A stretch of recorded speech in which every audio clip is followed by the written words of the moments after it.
All right, so we're gonna start our notes here in a second. Just a reminder that Friday we did that note on we did the assignment on the logic puzzles that's due today. And the Red Ribbon Week posters you can still turn in this week for extra credit for the second 9 weeks. We're gonna put those up in the hall. All the instructions are in the first folder in the blue bin, so might as well do that. We talked about these statistics for Red Ribbon Week and all that good stuff. So we are starting our notes right here with a counterexample. So what do y'all think a counterexample is?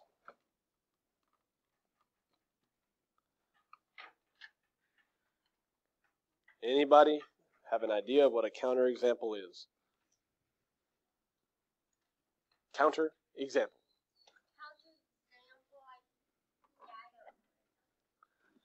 Okay, well, it's an example that proves a statement is false.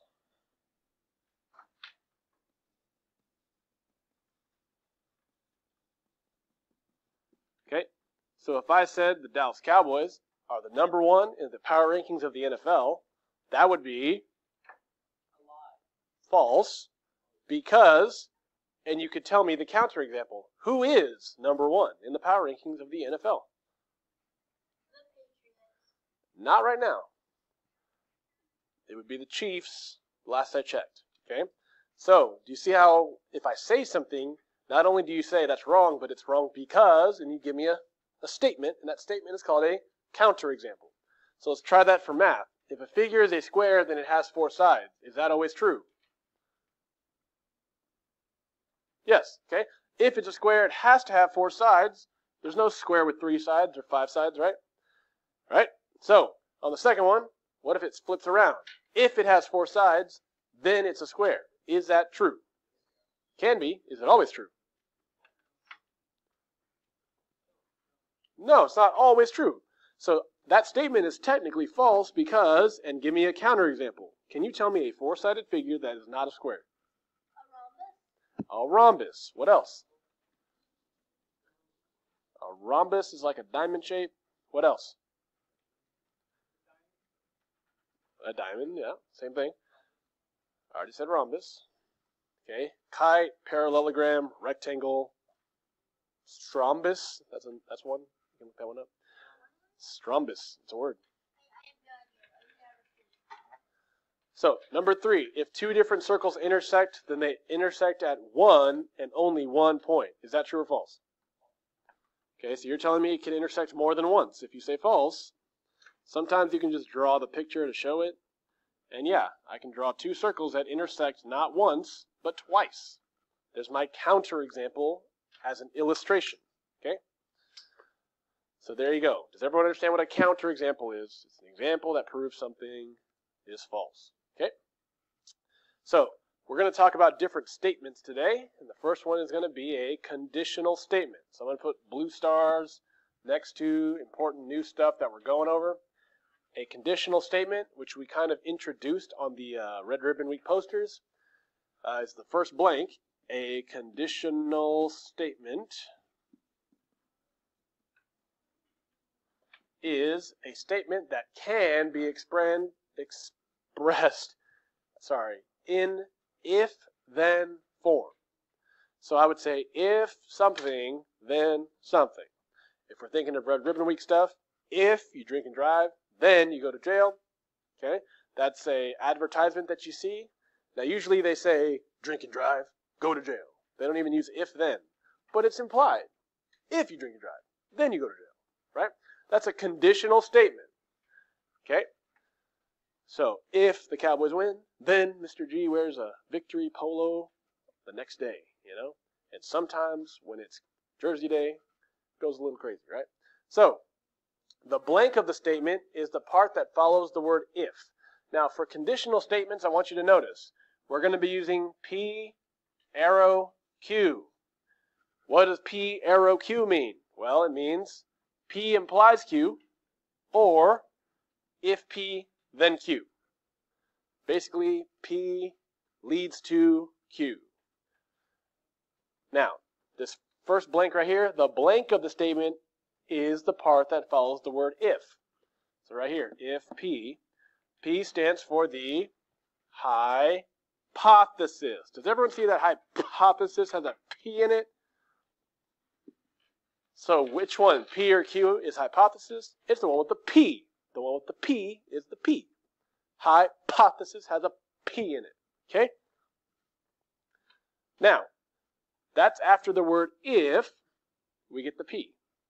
Then the next blank, the blank of the statement is the part that follows the word then. So, if P, then Q. What is Q? Q stands for the conclusion. Now, does conclusion have a Q in it? No. But it's phonetically similar. What do I mean by that? There's the sound that the Q makes with the K sound, you can read when you read conclusion. Does everyone understand what I'm saying? Conclusion sounds like it could have a Q in it, but it doesn't. Okay? So again, P is in hypothesis, Q is in conclusion. All right? You can kind of get the feeling from the phonetics of the words. So, with that in mind, P implies Q, hypothesis implies conclusion. Let's go to number 4 and 5. On number 4, if two lines are parallel, then they never intersect. So we're going to underline the hypothesis. What's the hypothesis? So remember, hypothesis is after the if. So what am I going to underline here? If what? Two lines are parallel. Okay? That's all we're doing, is we're underlining the phrase after if. Okay? And for the conclusion, we're going to circle what's after the then. Okay? So what's after then? They never intersect. Okay? Does everyone see what the hypothesis and the conclusion are in that sentence? Underline after the if for the hypothesis, circle after the then for the conclusion. Now, what's different about number 5? Okay, 5 is different. 5 is switched around. Does everyone see 5 does not start with an if? Okay, most people miss this because they think it's super easy. Just underline the first part and circle the second part. Okay, it's not that easy. You got to look for the word if. So does everyone see that if is in the middle of the sentence? Okay, so if is right here in the sentence. So what am I actually going to underline in the sentence? I turn in my missing work. This one's a switcheroo, okay? Because if is in the middle of the sentence. So that means my conclusion was actually at the beginning. And what's the conclusion?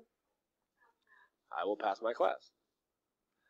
And I don't know if you noticed, but sometimes we say things backwards like that, right? Like, if you have your phone out, then Mr. G's going to get mad. Or Mr. G's going to get mad. If you have your phone out, you can say it either way, and it'll be understandable, right? So we want to make sure we're following along, right? At the bottom there, we have an example. Okay, so here's a math example. If two angles form a linear pair, then they are supplementary. Now, do y'all know what a linear pair is? Do y'all remember from Unit 1? There's a picture over here. This is a linear pair. Remember, okay? So looking at that linear pair, if it's a linear pair, then is it supplementary? Now, what does supplementary mean again? Adding up to 180. So is it true that if they make a straight line, they're going to add up to 180? Well, a straight line is always 180, so yes. Okay, so if it's a linear pair, then it's supplementary. That is true. 100. All right, you can flip it over. That was a conditional statement. We already talked about conditional statement, and there's 3 more we need to talk about, okay? So up top here, we're going to be using the statement, if I see a dog, then I see an animal. Okay, so if I see a dog, then I see an animal. That's true, because a dog's an animal, right? But now we have a new statement here. It says converse, okay? So, let's read it. A converse is a statement formed by interchanging the hypothesis and the conclusion of a conditional statement.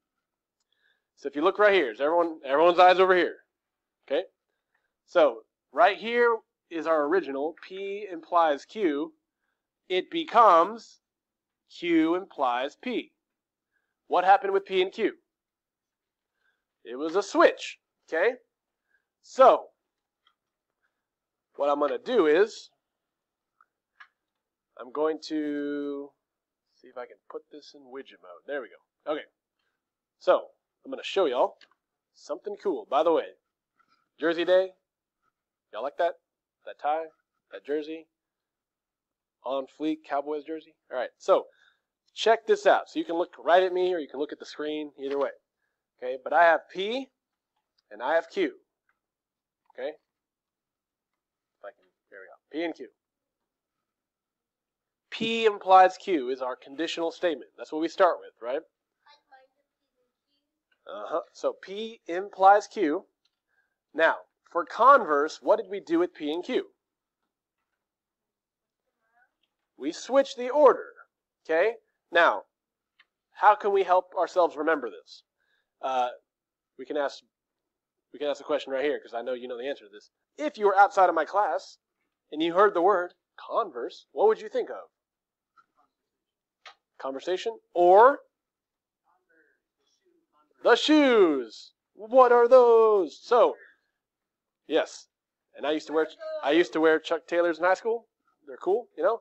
But y'all know what Converse shoes are. And what do you do when your Converse shoes your laces are all loose and you're like, man, my shoe's about to fall off? What do you got to do? Got to tie those shoes. And how do you tie shoes? You got to lace them up. You got to cross them over, tie a bow on it. So, when you're thinking of P and Q, when you're thinking of converse, I want you to think of tying your shoes. You have to lace it up and switch them. So, if Q, then P. Okay? So again, conditional, if P, then Q, but converse, tie my shoes, if Q, then P. So, I want us to try it. So, pretend like you're going to give me 2 high fives in the air high fives. Boom. Okay, palms out. Let's see some hands in the air, please. Just bear with me. This is easy. Okay, so this is a conditional statement. If P, then Q. What do we do for converse? Switcheroo. Like you're going to take some shoelaces and tie those shoes. Okay, so converse. Cool? So what we're going to do with that information is we're going to do a converse with this OG original statement up here. If I see a dog, then I see an animal. Take that P and that Q and switch. So what's my new sentence going to be? If I see an animal, I see a dog. Okay, good. Close. If I see an animal, what word do I need next? Then. Okay, so don't forget the then. If I see an animal, then I see a dog. All right. If I see an animal, then I see a dog. I switched P and Q. And off to the right, I need to ask myself, is that true? So imagine you're at a zoo, you open your eyes, and you see an animal. Does that mean you're seeing a dog? No. Okay, not every time.